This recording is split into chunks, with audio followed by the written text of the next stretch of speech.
Mirëmëngjesi të nderuar teleshikues të Drita Televizion, do të jemi së bashku në emisionin What Happened Today, çfarë ka ndodhur sot. Data sot shënon 1 prill dhe ne kemi përgatitur disa informacione në lidhje me ngjarjet më të rëndësishme që kanë ndodhur në këtë datë, ku ju ftoj që t'i ndiqni.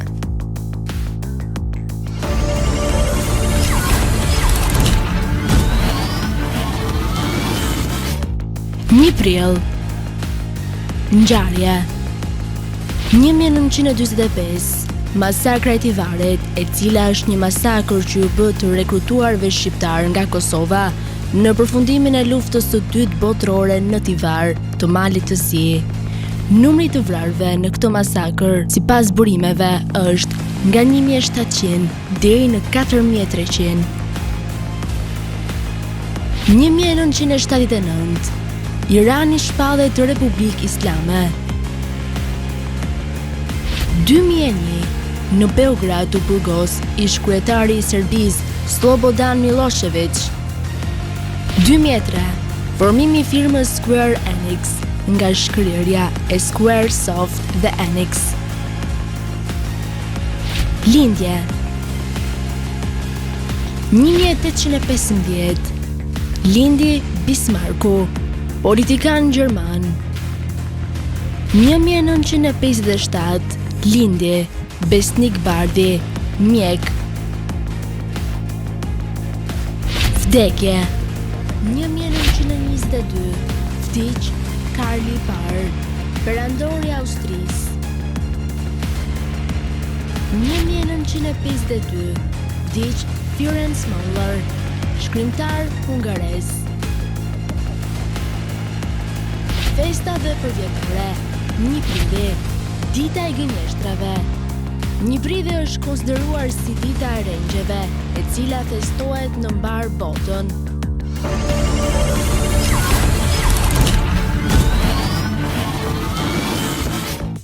Ndërkohë kemi përgatitur për ju biografinë e Lorik Canës, i cili është një futbollist i njohur shqiptar. Ai ka lindur më 27 korrik të vitit 1983. Karrierën e tij e filloi duke luajtur si mesfushor dhe mbrojtës. Babai i tij e frymëzoi Lorikun që të bëhej futbollist. Në vitin 1997, ai u bashkua me skuadrën lokale Dardania Lausanne, një skuadër amatore e krijuar nga komuna shqiptare e Lozanës, që si trajner kishte babain e Lorikut. Ai luajti te Dardania deri në vitin 2000, ku më pas firmosi me klubin francez të Parisit, Saint-Germain. Më pas firmosi me klubin francez Paris Saint-Germain. Ai ishte i ftuar për një provë nga skuadra angleze Arsenal në moshën 16 vjeçare, por nuk mundi dot të bashkohej sepse nuk ju dha viza britanike.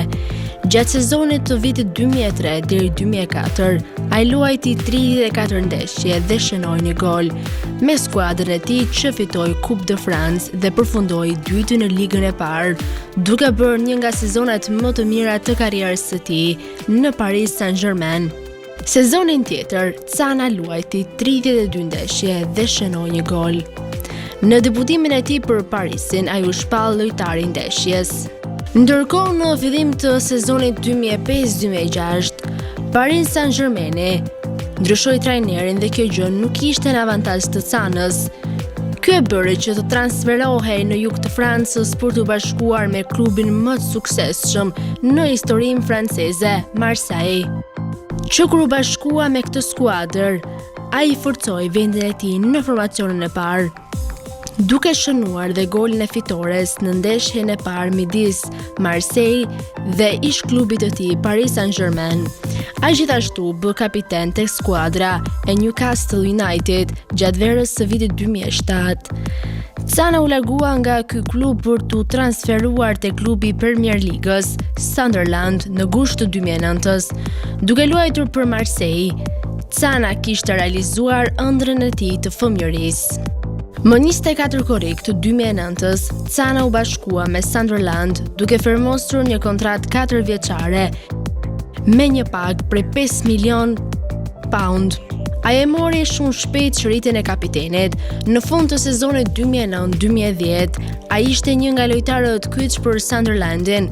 ai u bë lojtari i parë shqiptar që luante në Premier League.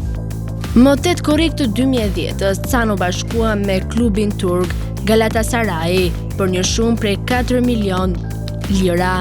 Më 3 korrik të 2011-s, Can afirmosi me klubin italian Lazio, duke u bërë blerja e 5 në atë markato për klubin.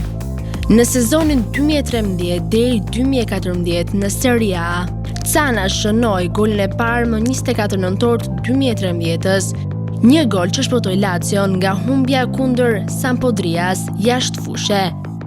Cana kishte të drejtë të luante me 3 kombëtare, Zvicrën, Shqipërinë dhe Francën, pasi ai kishte të 3 pasaportat. Por duke qenë se ka qenë pjesëtar i kombëtarës dhe ka qenë shqiptar, ai zgjodhi të ishte lojtar i kombëtarës shqiptare dhe që nga viti 2003 ai u thirr nga Federata Shqiptare e Futbollit. Tani do të kalojmë në rubrikën edhe shëndeti. Sot kam përzgjedhur për të folur e vlera e vushhyese të marulës, e cila është një frutë me origjinë nga Afrika subsahariane, nga Marutiana dhe Senegali në Etiopi dhe Eritrea në jug.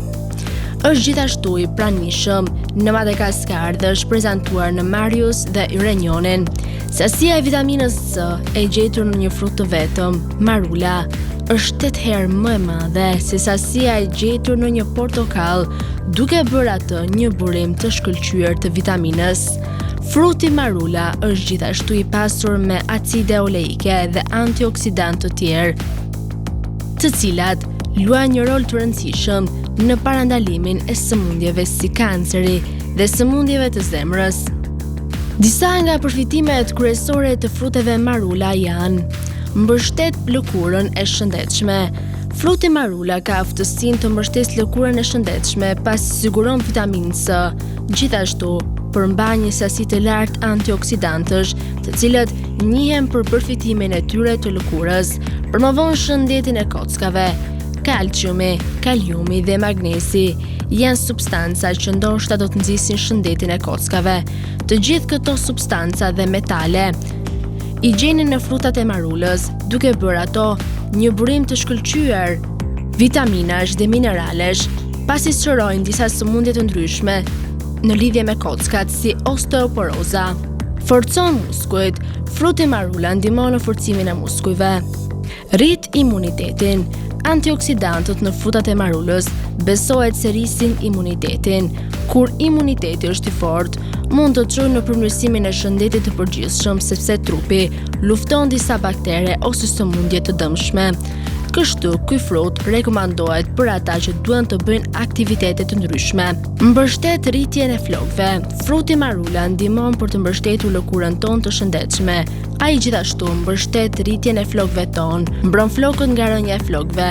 Ngadalëson plaken. Së bashku me lëkurën e shëndetshme, fruti marulës ngadalëson plaken. Antioksidantët si vitamina C në fruta ndihmojnë në ngadalësimin e plakjes që ndoshta do të ishte e dobishme për të moshuarit ose gratë. Për më tepër, acidi oleik është gjithashtu një nga substancat e njohura për aftësinë për të ngadalësuar plaken. Përmirëson funksionin e trurit. Acidi oleik në frutat e marulës ndihmon në përmirësimin e funksionit të trurit. Humori i mirë ndikon në disa aspekte dhe kështu është nevojshme që të kontrollojmë disponimin ton.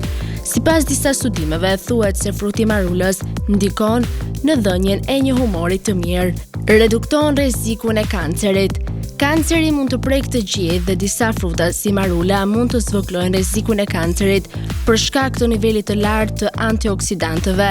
Gjithashtu, ai përmban dhe acid oleik që ka përfitimin për të reduktuar rrezikun e kancerit, si kanceri i gjirit dhe i mushkërive, gjë që është vërtetuar nga studime të ndryshme.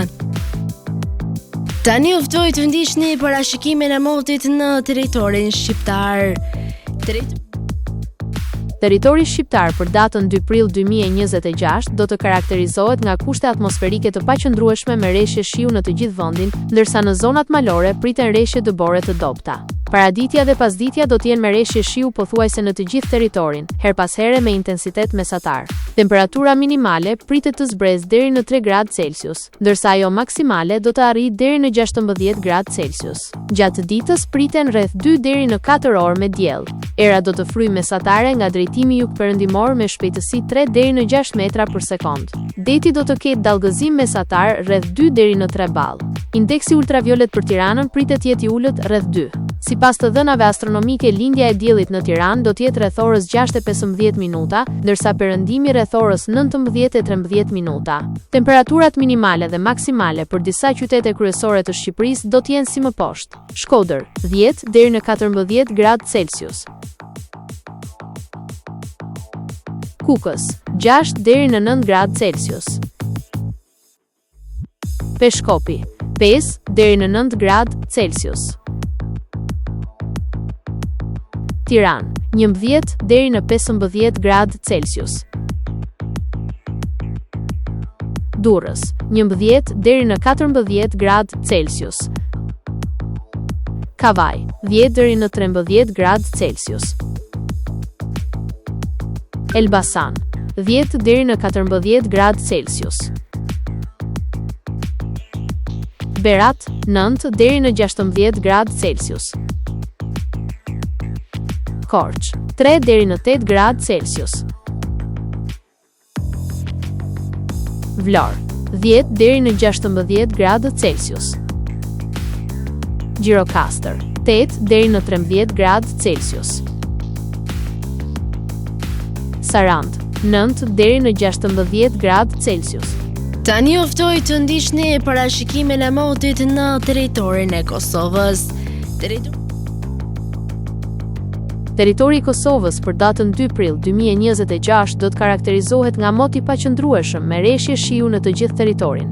Paraditja dhe pasditja do të jenë me rreshje shiu të vazhdueshme në shumicën e zonave. Temperatura minimale pritet të zbresë deri në 3 gradë Celsius, ndërsa ajo maksimale do të arrijë deri në 9 gradë Celsius. Era do të fryjë mesatare nga drejtimi jugperëndimor me shpejtësi 3 deri në 6 metra për sekond. Indeksi ultraviolet për Prishtinën pritet të jetë i ulët rreth 2. Sipas të dhënave astronomike, lindja e diellit në Prishtinë do të jetë rreth orës 6:09 minuta, ndërsa perëndimi rreth orës 19:09 minuta. Temperaturat minimale dhe maksimale për disa qytete kryesore të Kosovës do të jenë si më poshtë: Mitrovic 4 deri në 7 gradë Celsius, Podujev 3 deri në 6 gradë Celsius, Skënderaj 4 deri në 7 gradë Celsius, Pej 5 deri në 8 gradë Celsius, Prishtinë 4 deri në 7 gradë Celsius, Gjakov 5 deri në 9 gradë Celsius, Malishev 4 deri në 7 gradë Celsius, Gjilan 4 deri në 7 gradë Celsius, Ferizaj 4 deri në 7 gradë Celsius, Kaçanik 3 deri në 6 gradë Celsius, Suharek 5 deri në 8 gradë Celsius, Prizren 4 deri në 7 gradë Celsius. Të nderuar teleshikues të Drita Televizion, kjo ishte gjithçka e përgatitur për këtë emision. Ndërkohë ju ftoj ta ndiqni në rrjetet tona sociale, Instagram, TikTok, Twitter dhe Facebook. Gjithashtu, nëse dëshironi që ta ndiqni live, mjafton të klikoni në web drita.tv. Kjo ishte gjithçka e përgatitur në këtë emision dhe ju ftoj të ndiqni programacionin në vijim të Drita Televizion.